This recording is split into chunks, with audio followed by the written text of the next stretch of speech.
Assalamualaikum warahmatullahi wabarakatuh. Selamat pagi. Bagaimana kabarnya? Semoga kita selalu dalam keadaan sehat walafiat. Sebelumnya, perkenalkan, nama saya Nailatul Fitriah dari Universitas Jember, Program Studi Pendidikan Ekonomi, tahun angkatan 2018 dengan nomor induk mahasiswa 180210301080. Pada kesempatan kali ini, saya akan menjelaskan materi mengenai laporan keuangan dari persamaan dasar akuntansi. Laporan keuangan sendiri dibuat untuk mengetahui informasi keuangan sebuah perusahaan dalam suatu periode tertentu. Laporan keuangan ini terdiri dari 4 macam, yaitu yang pertama laporan laba rugi, di mana laporan laba rugi ini dibuat untuk mengetahui laba atau rugi sebuah perusahaan. Yang kedua yaitu laporan perubahan modal. Nah, laporan perubahan modal ini tujuannya yaitu untuk mengetahui perubahan modal dalam suatu periode tertentu. Yang ketiga yaitu neraca, dan yang keempat yaitu laporan arus kas. Pada kesempatan kali ini saya akan menjelaskan 2 laporan keuangan saja, yaitu laporan keuangan neraca dan laporan arus kas.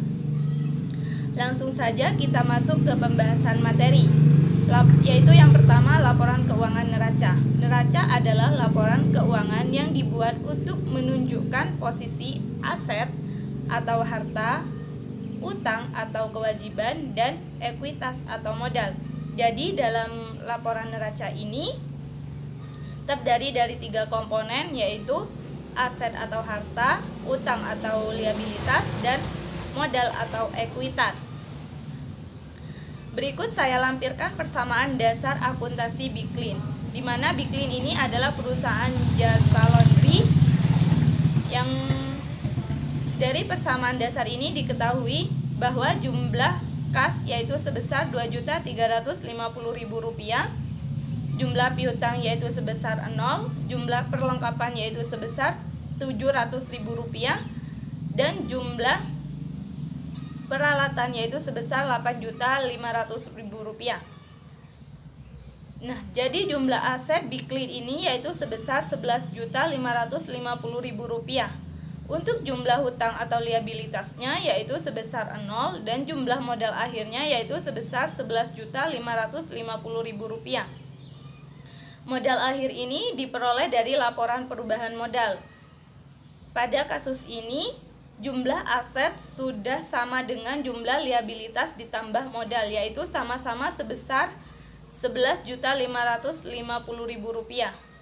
Karena dalam laporan neraca ini jumlah aktiva harus sama dengan jumlah pasiva.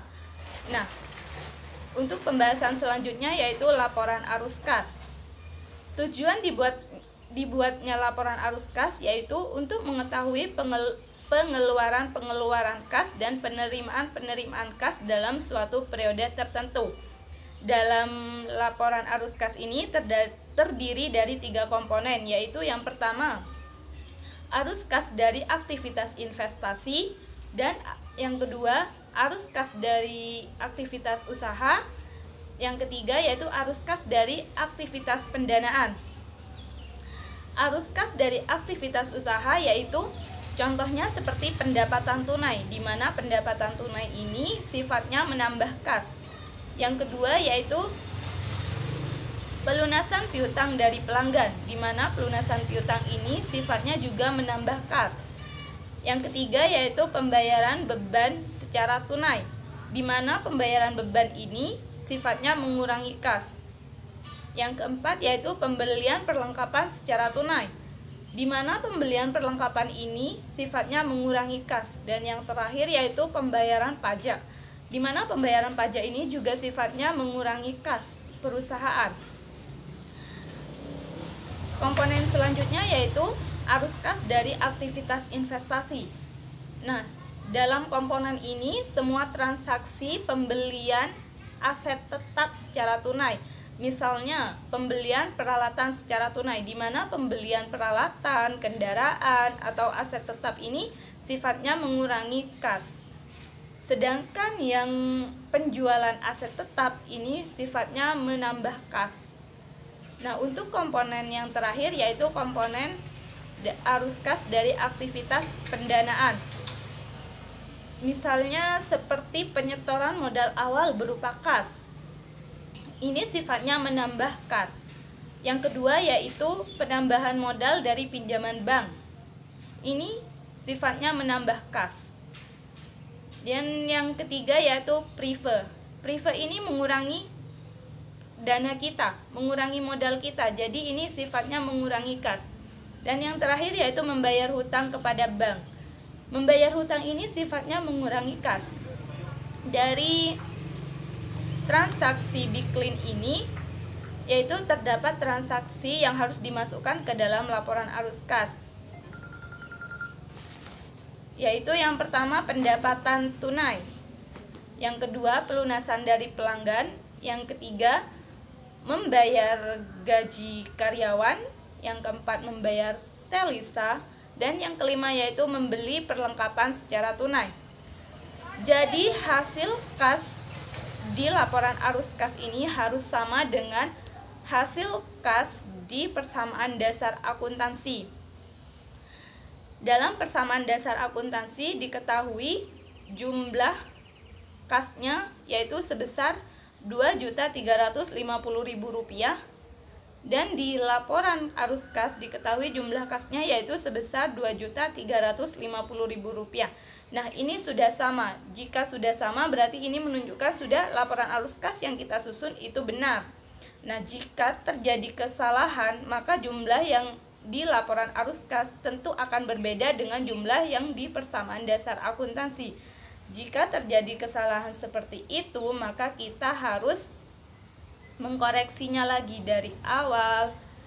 Nah, jadi dapat disimpulkan bahwa laporan arus kas ini adalah laporan yang menunjukkan pengeluaran maupun penerimaan kas suatu perusahaan. Jadi misalnya pendapatan yang hanya diterima separuh, masuk atau tidak? Ya, tetap masuk, tapi yang mempengaruhi kas saja. Jika pendapatan ini tidak mempengaruhi kas, maka pendapatan ini tidak bisa dimasukkan ke dalam laporan arus kas. Seperti itu. Nah, jadi di laporan ini sudah seimbang ya. Bisa dilihat dari hasilnya yaitu sama Rp2.350.000. Karena di dalam Biklin ini tidak ada transaksi prive, pembelian peralatan, pembelian kendaraan. Jadi dalam Biklin ini hanya ada pendapatan tunai, pelunasan piutang, pembelian perlengkapan, seperti itu.